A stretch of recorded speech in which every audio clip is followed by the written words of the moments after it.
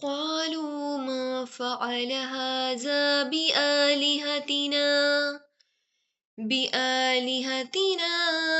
إنه لمن الظالمين।